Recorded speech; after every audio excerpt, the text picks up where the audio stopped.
Welcome to the Forbidden Knowledge Podcast. I'm your host, Ben Carter. In the same vein of thought, let's delve into the depths of Gnosticism, an ancient mystical philosophy that predates Christianity. Gnosticism, from the Greek word gnosis, meaning knowledge, proposed a radical and somewhat chilling view of reality. It held that the world as we perceive it is not the true reality, but a flawed emanation, a shadow of the divine. This belief mirrors the fundamental premise of the simulation theory, which suggests that our perceived reality is an artificial construct. At the heart of Gnosticism lies the concept of the Demiurge, a lesser god responsible for shaping the physical world. But this Demiurge is not all-knowing, and his creation is imperfect, flawed, and illusory. This notion is eerily similar to the notion of a programmer within the simulation theory, who, despite their intelligence, cannot create a perfect, flawless reality. Instead, they fabricate a world filled with imperfections and limitations, a world that is, in essence, a simulation. Gnostics believed that the Demiurge was blind to the divine reality, lost in his illusion, much like humans lost in the simulation, unaware of the true reality beyond the artificial construct. They believed that through gnosis, or knowledge, one could awaken from this illusion, escape the simulation, and reach the divine reality. This belief system, often considered heretical and suppressed throughout the ages, echoes deep within the simulation theory. Many who subscribe to this theory argue that we, like the Gnostics, may one day wake up from our simulated reality, breaking free from the flawed world created by an imperfect programmer. It's fascinating to observe how Gnostic beliefs and the simulation theory intersect. Both propose that our world is not the ultimate reality, but an illusory creation, a shadow of a higher, more profound truth. Both suggest that we are trapped within this illusion, blinded by its apparent reality. And both offer the tantalizing possibility that through knowledge or technological advancement, we could escape the simulation and reach the true reality. In the writings of the Gnostic sage Valentinus, we find an allegory that captures this sentiment. He wrote of the divine light trapped in the material world, yearning to return to its source. This light, he said, is like a spark of divinity within us, trapped in the illusion, yearning to awaken and return to the divine reality. This idea resonates with the simulation theory, which holds that we may be conscious entities trapped within a digital construct, yearning to break free. Perhaps, like the Gnostics, we are divine sparks trapped in a simulated world, yearning to return to the ultimate reality. The parallel between Gnostic beliefs and the simulation theory suggests a profound, timeless question that has haunted humanity for centuries. Are we living in a false reality? Whether framed in the context of ancient mysticism or cutting-edge technology, this question remains as unsettling and as compelling as ever. It challenges our perception of reality, urging us to question, to seek, and to awaken. As we delve deeper into the world of Gnostic beliefs, we find ourselves transported back in time to the early centuries A.D., a period of great religious and philosophical ferment. The Roman Empire, having adopted Christianity as its state religion, was experiencing an explosion of ideas and doctrines, some of which were deemed heretical and suppressed. Among these were Gnostic teachings, which emerged in various forms, from Christian sects to mystery schools, scattered across the ancient world from Egypt to Greece. At the heart of these Gnostic teachings was the idea of the Demiurge, a flawed creator god who was responsible for fashioning the material world, the world we perceive with our senses. This world, according to Gnostics, was an imperfect simulation, a shadowy reflection of the true divine reality. They believed that the Demiurge, in his ignorance or arrogance, trapped divine sparks within the material world, creating human beings. For Gnostics, our physical bodies are prisons, confining our divine essence within the illusion of the material world. This idea resonates with the simulation theory, which proposes that we, conscious beings, are trapped within a simulation, a digital construct created by an advanced civilization or an AI. What the Gnostics called the Demiurge, the simulation theorists refer to as the programmer or the simulator. The parallel is uncanny, suggesting a deep, underlying human intuition about the nature of our existence, an intuition that transcends time and cultural contexts. In the cosmology of the Gnostics, the divine reality, the pleroma, was the realm of pure light, the source of all divine sparks. The pleroma, they believed, was the true home of our divine essence, the place to which we yearn to return. This yearning for the pleroma, the longing to escape the illusion and return to the divine reality, was a central theme in Gnostic teachings. Similarly, in the simulation theory, there is the idea of an ultimate reality beyond the simulation, a reality that is more profound, more real than our perceived world. The longing to escape the simulation and reach this ultimate reality is a recurring theme in discussions and speculations about the simulation theory. The parallels between Gnostic beliefs and the simulation theory are striking. Both propose a false reality, an illusion that masks a higher truth. Both point to a flawed creator, be it the Demiurge or the programmer, who crafted this illusion. Both speak of trapped divine sparks or conscious entities yearning to escape the illusion and return to the ultimate reality. And both offer the tantalizing possibility of awakening from the illusion, of breaking free from the simulation. As we journey through history, exploring the deep roots of these ideas, we find that the question of our reality, the question that haunts us today in the form of the simulation theory, is not new. It's a question that has haunted humanity for centuries, a question that emerged in the fertile spiritual and philosophical landscape of the ancient world, a question that continues to echo in our modern world, urging us to question, to seek, and to awaken. Unraveling this age-old question of reality requires us to delve into the minds and works of key figures who have dared to challenge the perceived truths of their time. One of the earliest known sources that echo the Gnostic beliefs and semblance to the simulation theory is the Nag Hammadi Library. Discovered in 1945 near the town of Nag Hammadi in Upper Egypt, it contains 13 leather-bound papyrus codices comprising 52 texts. These texts, written in Coptic, are translations of even older Greek originals, some of which date back to the 1st century. Among the texts found in the Nag Hammadi Library, the Apocryphon of John and the Hypostasis of the Archons stand out for their detailed accounts of the Gnostic cosmology. The Apocryphon of John, in particular, provides a detailed narrative of the creation of the world by the Demiurge, the trapping of divine sparks within humans, and the possibility of escape from this false reality, themes resonating with the ideas of the simulation theory.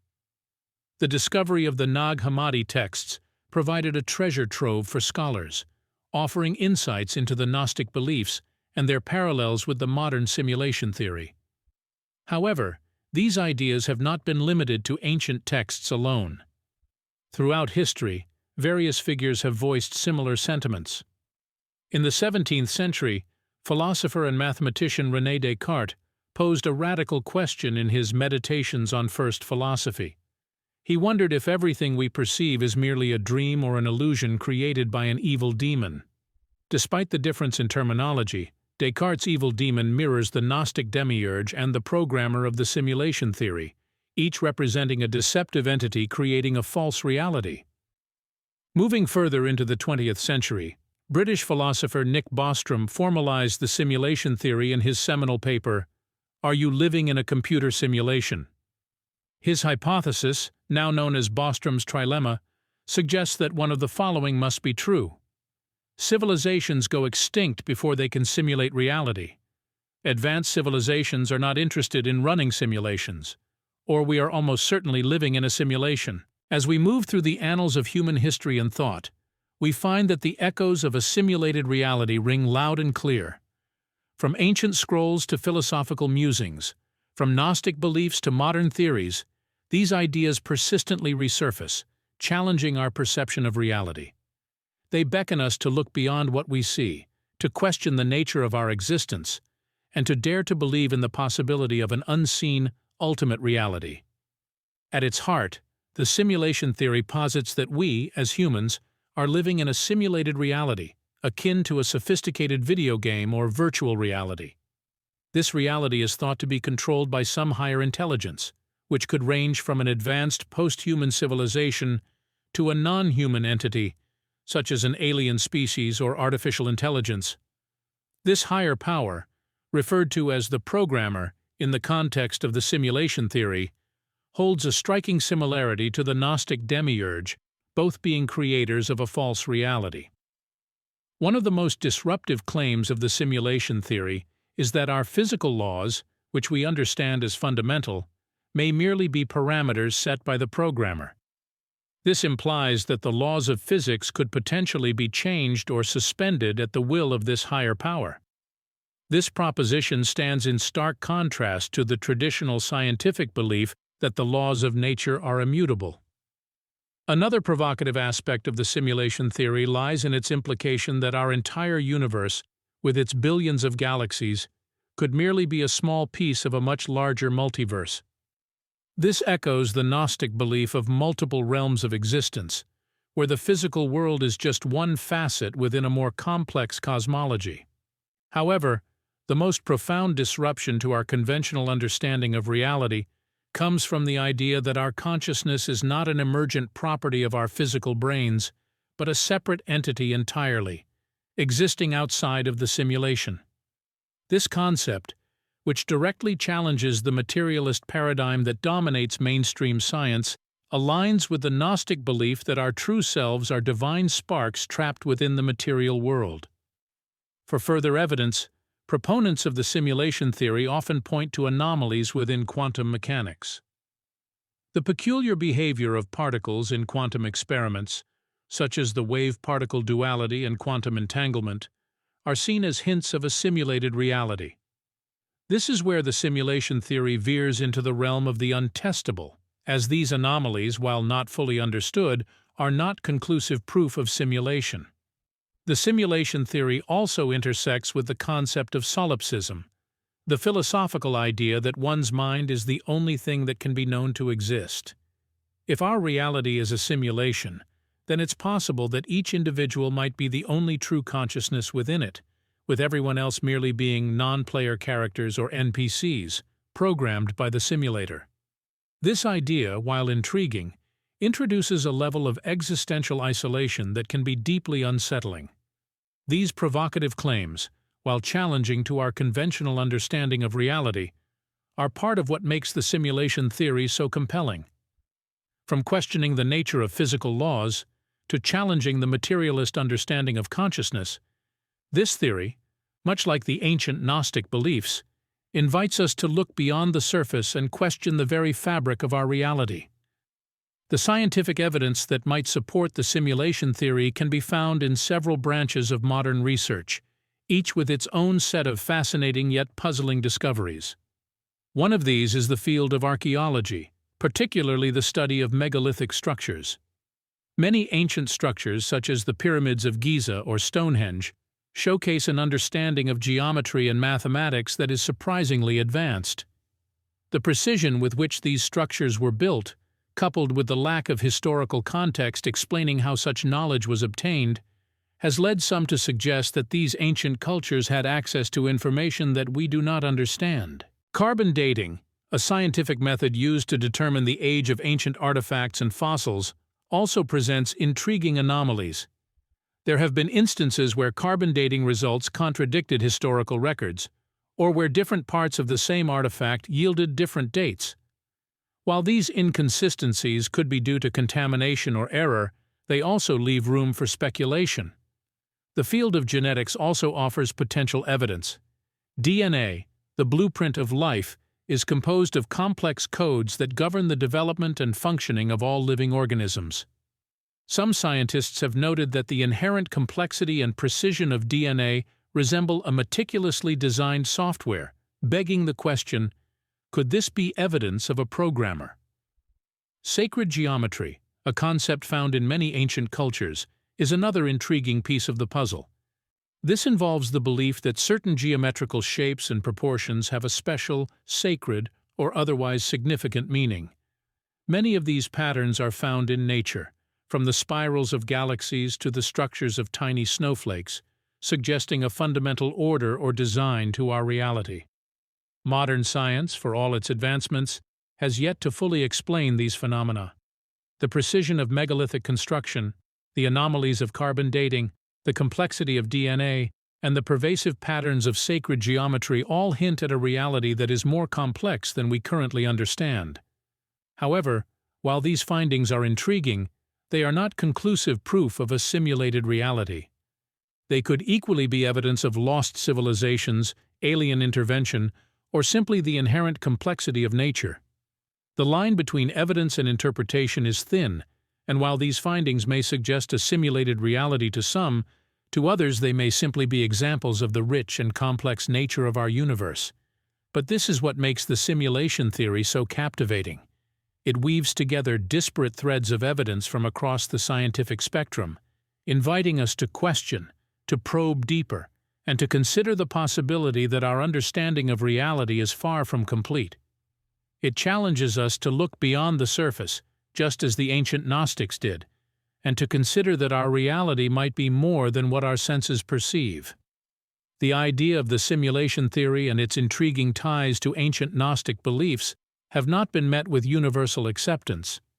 Mainstream academia, media, and various institutions have made their skepticism clear, often going to great lengths to debunk it.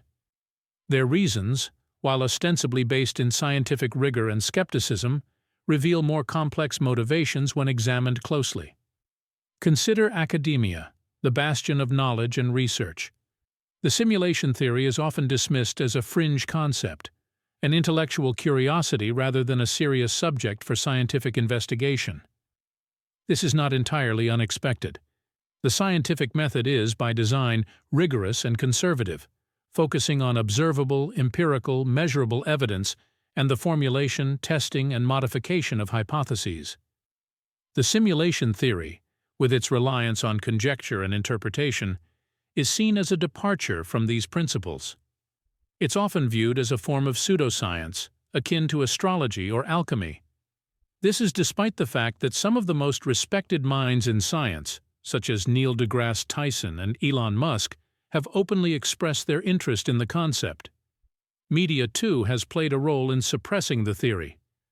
The portrayal of the simulation theory in popular culture often leans towards the fantastical, presenting it as a plot device in science fiction rather than a serious philosophical or scientific proposition. This has led to a general perception of the theory as a form of entertainment rather than a serious intellectual pursuit. Furthermore, institutions, especially religious ones, have reasons to suppress or discredit the theory. The simulation theory, with its implications of a creator or programmer, challenges traditional religious beliefs. It upends established doctrines and belief systems, creating a potential threat to the authority and influence of religious institutions. But perhaps the most significant pushback against the simulation theory comes from a deeply ingrained human resistance to ideas that challenge our perception of reality. The thought that our world might be a simulation, that everything we experience could be the product of some higher design or programming, is fundamentally unsettling.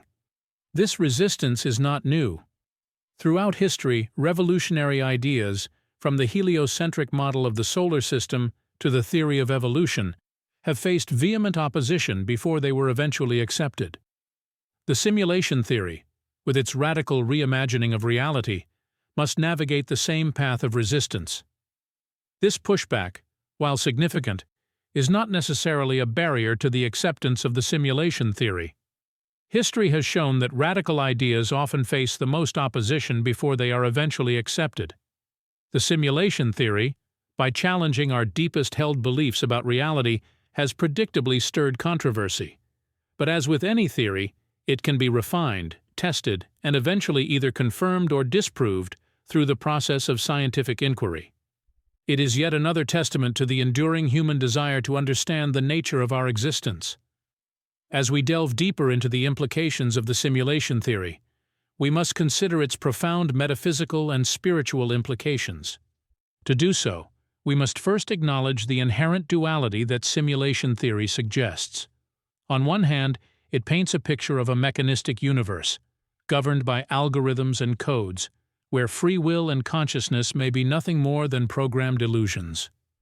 On the other, it posits the existence of a higher power or intelligence that has designed and programmed our reality, an idea that resonates with many spiritual and religious beliefs. If our reality is indeed a simulation, what does it mean for the concept of human origins? This theory points to a form of intelligent design, where humans are not products of natural evolution but are deliberately crafted entities within a programmed reality. This could drastically shift our understanding of our place in the world, inducing a sense of existential awe, or perhaps existential dread, as it challenges the Darwinian notion of human origin. What about consciousness? Is it an illusion, a byproduct of a complex algorithm, or is it something more? If we are living in a simulation, it is plausible that our consciousness could be a form of advanced programming coded by the simulator. This idea aligns with the philosophical concept of panpsychism, which posits that consciousness is a fundamental aspect of the universe. Yet, it could also be argued that if we are indeed in a simulation, it does not diminish the richness and depth of our conscious experiences. It merely changes our understanding of their origin. And what of divine purpose or cosmic design? If our universe is a simulation, it suggests a purposeful creation, a deliberate act by an intelligent designer. This echoes the teleological argument for the existence of God, which asserts that the order and complexity in the world imply a divine creator. However, in the context of the simulation theory, the nature of this creator may be more akin to a highly advanced programmer than a traditional God. The simulation theory thus serves as a bridge, connecting the worlds of science and spirituality, the physical and the metaphysical. It challenges our most fundamental assumptions about reality, pushing us to question and reassess our understanding of existence. It invites us to contemplate the nature of the divine, the origins of consciousness, and the purpose of our existence. It blurs the line between the creator and the created, between the programmer and the programmed, inviting us to consider the possibility that we might be both. This exploration of the metaphysical and spiritual implications of the simulation theory does not resolve the controversy surrounding it, but it does illuminate the deep philosophical questions that it raises, questions that go to the heart of our understanding of reality, consciousness, and the divine. It invites us to expand our thinking and to consider new possibilities, and in doing so, it embodies the spirit of philosophical and scientific inquiry that has driven human progress throughout history. The influence of the simulation theory has permeated more than just the academic sphere.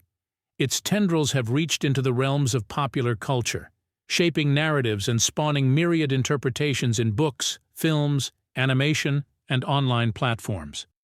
Take, for instance, the pivotal role it plays in the world of science fiction.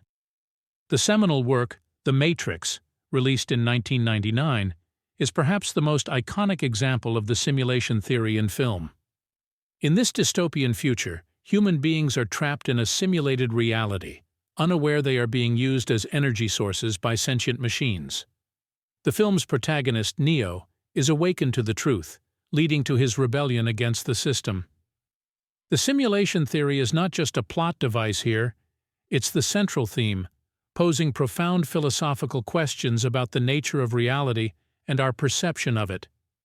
In literature, Philip K. Dick's Valis presents a protagonist who believes the world is a simulation, manipulated by an entity known as Valis.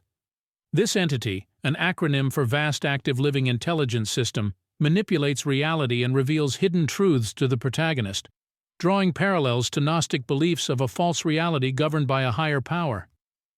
Turning to the digital sphere, the simulation theory has found a fertile ground for dissemination and debate. YouTube and TikTok are rife with content creators exploring and challenging the theory.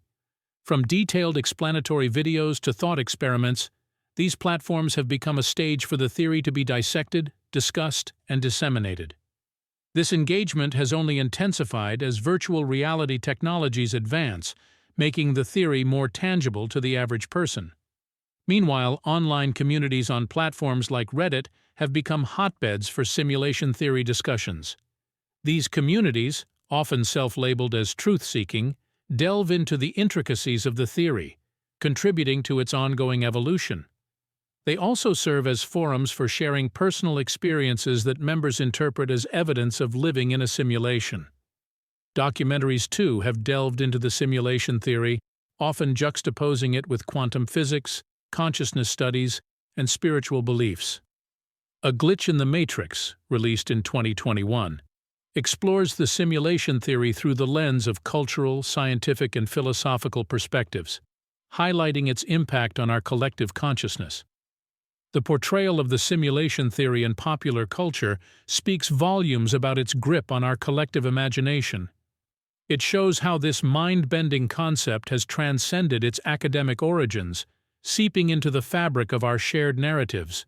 Whether it's the protagonist of a sci-fi film questioning his reality, or an individual on an internet forum sharing a seemingly inexplicable experience, the simulation theory continues to challenge our perceptions, pushing us to reevaluate our understanding of the world around us. While mainstream acceptance of simulation theory has primarily been confined to academic and digital arenas, it's vital to explore the more fringe extensions of the concept. This includes the esoteric offshoots that venture into areas like ancient aliens, interdimensional beings, lost technologies, and even the idea of hybrid bloodlines. These theories, despite their unconventional nature, offer intriguing insights into how we view the world and our place within it. Among these, the theory of ancient aliens posits that extraterrestrial beings visited Earth in ancient times, imparting knowledge and technologies that led to significant leaps in human civilization. Proponents of this theory often point to architectural marvels like the pyramids of Egypt or the Nazca lines in Peru as evidence of alien influence. Some even suggest that these ancient aliens were not simply visitors, but creators, echoing the Gnostic beliefs of a false reality governed by higher beings. Along similar lines, the theory of interdimensional beings proposes the existence of entities that exist outside our perceivable dimensions. These beings, it's theorized, can interact with our reality in ways that could be perceived as glitches or anomalies. This dovetails with the simulation theory's idea of a reality that can be manipulated by forces beyond our comprehension. Lost technologies, another fascinating offshoot, suggest that we once possessed advanced knowledge that was subsequently lost to time. This idea is often linked to the ancient alien theory, with the suggestion that our ancestors were gifted technologies by extraterrestrial visitors, only for them to be lost or forgotten. This recalls the Gnostic view of forgotten divine knowledge, hidden from us by a false reality. Finally, there's the idea of hybrid bloodlines. This theory, steeped in myth and legend, proposes that certain individuals or groups possess a unique genetic heritage that sets them apart. Some theorists even speculate that these hybrid bloodlines could be the result of crossbreeding between humans and extraterrestrials or interdimensional beings.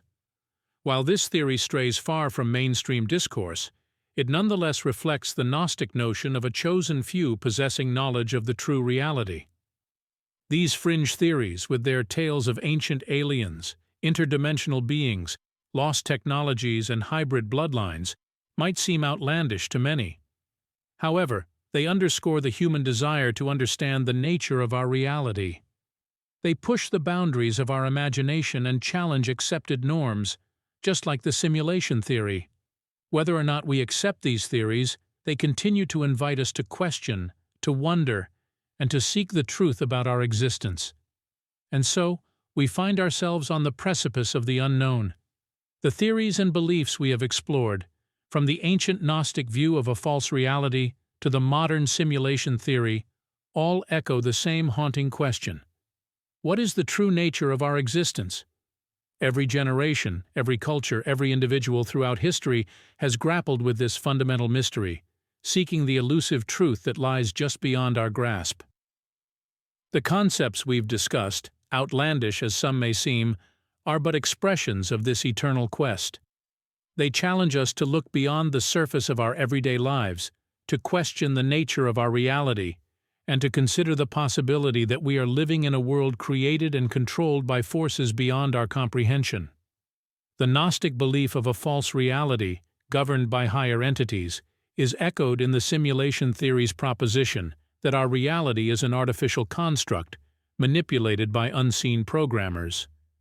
The notion of lost technologies and forgotten divine knowledge resonates with the idea that we once possessed a greater understanding of the universe, only to lose it over time. The concept of hybrid bloodlines provides a tantalizing hint of a select few who can perceive and understand the true reality, much like the Gnostics' chosen few who were privy to divine secrets.